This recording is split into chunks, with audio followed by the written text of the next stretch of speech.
तो चलते हैं मेंटल मैथ पर्सन कोर्स कक्षा 6 और यहाँ पर आज हम जो करने वाले हैं वो अध्याय 11 बीज गणित।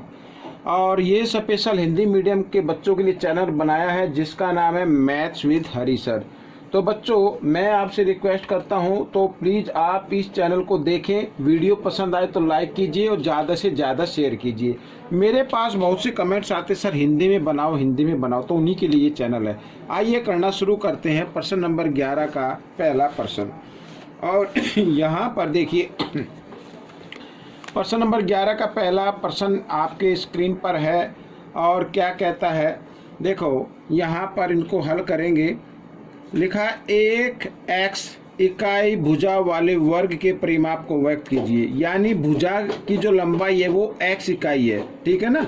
यहाँ पर आप लिख लीजिए भुजा की लंबाई है x इकाई। तो बच्चों, इस तरीके से आपको बिल्कुल भी घबराना नहीं है।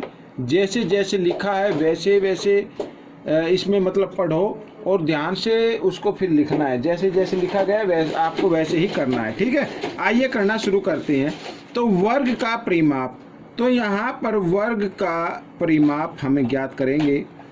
वर्ग का परिमाप, तो वर्ग का परिमाप का फॉर्मूला होता है 4 गुणा भुजा, ठीक है, यही फॉर्मूला होता है। तो 4 गुणा भुजा, भुजा कितनी है x, ठीक है। तो इनको गुणा कर देंगे तो 4x आ जाएगा और यहाँ पर लिख दीजिए इकाई, ठीक है। इस तरीके से ये आपका प्रश्न हल हो गया। प्रश्न नंबर 2 क्या कहता है, देखो ये भी बहुत ही आसान है।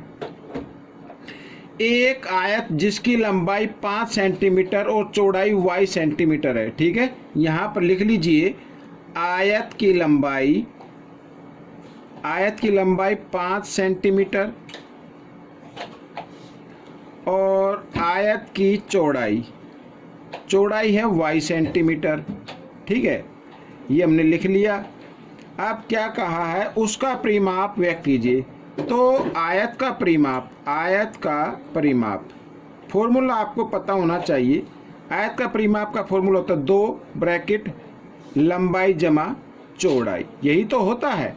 तो यहाँ पर 2 लंबाई कितनी है 5 और जमा चौड़ाई कितनी है y। ये बच्चों ये आपका उत्तर आ गया। अगर आप चाहें तो 2 से गुणा करके भी लिख सकते हैं। 2 को 5 से गुणा किया, 2 पंजे 10 जमा 2 को y के साथ भी गुणा कर दीजिए 2y और इसके आगे लिख देना सेंटीमीटर, ठीक है ना। ये आपका उत्तर आ गया। तो देखो कितने आसानी तरीके से हम इसको कर रहे हैं, कोई ज़्यादा मुश्किल तो है नहीं। आप सिर्फ अभ्यास कीजिए और आप भी इसमें एक्सपर्ट हो जाएंगे। देखो क्या कहता है क्वेश्चन अगला। एनसीसी परेड में हर एक पंक्ति में 12 कैडेट खड़े हैं, यानी 12 सदस्य खड़े हैं इस तरीके से, ठीक है। 3 4 5 6 7 8 9 और यहाँ पर ये मैं 10 11 12, ठीक है। 1 2 3 4 5 6 7 8 9 10 11 12, 12 खड़े। यदि पंक्तियों की कुल संख्या, जैसे ये एक पंक्ति हो गई, ऐसे कुल संख्या कितनी है z है, ठीक है ना। ऐसे कुल संख्या कितनी है z है। तो परेड में कितने कैडेट खड़े ये हमें बताना है, ठीक है। तो यहाँ पर लिख लेता हूँ पंक्तियों की कुल संख्या है बच्चों z, ठीक है। पंक्तियों की कुल संख्या, एक पंक्ति में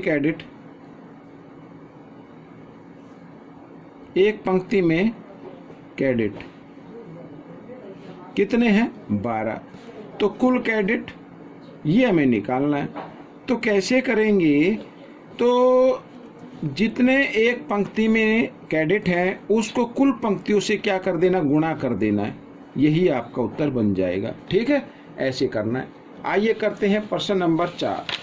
तो प्रश्न नंबर 4 भी मैंने पहले से लिख के रखा हुआ है, मैं आपको दिखा देता हूँ, ये देखिए।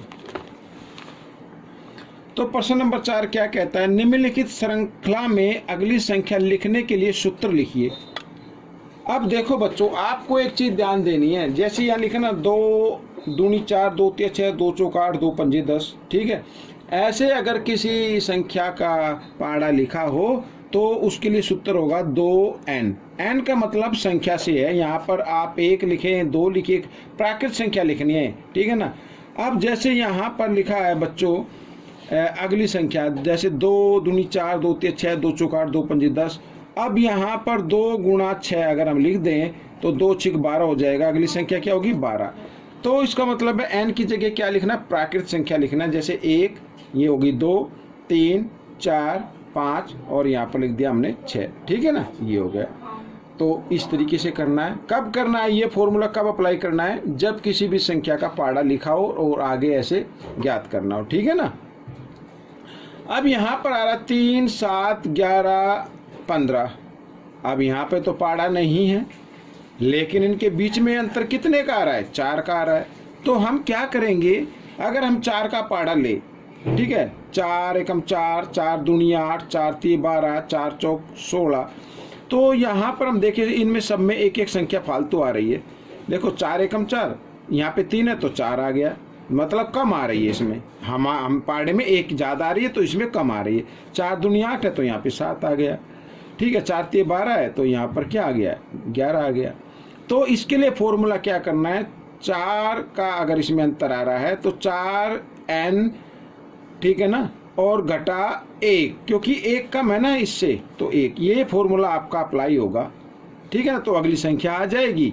अब देखो 1 2 3 4 5, पांचवी संख्या निकालनी है तो 4 गुणा n की जगह लिखना 5 और घटा 1। तो 4 पंजे 20 और घटा 1 बराबर कितना आ गया? 19। तो यहाँ पर 19 संख्या आ जाएगी। ठीक है, तो ये फॉर्मूला उसमें लगेगा।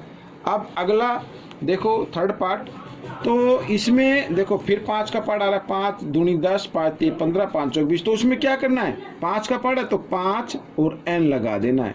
ठीक है, मैंने बताया था ना, किसी भी संख्या का पाड़ा हो तो उसमें n गुणा के रूप में लिख दीजिए। आइए प्रश्न नंबर 5 करते हैं। ये इस भाग का आखिरी प्रश्न है। एक रंगोली में प्रत्येक पंक्ति में 6 बिंदु हैं। ठीक है, रंगोली बनाई हुई है, ऐसे 6 बिंदु हैं, 3 4 5 6। यदि पंक्तियों की संख्या z है, बिल्कुल ऐसे ही जैसे अभी हमने प्रश्न नंबर 3 किया है, बिल्कुल ऐसे ही है। तो बहुत ही आसान है बच्चों। देखो यहाँ पर कुल पंक्ति कितनी है बच्चों? z है। ठीक है, और प्रत्येक पंक्ति में बिंदु, प्रत्येक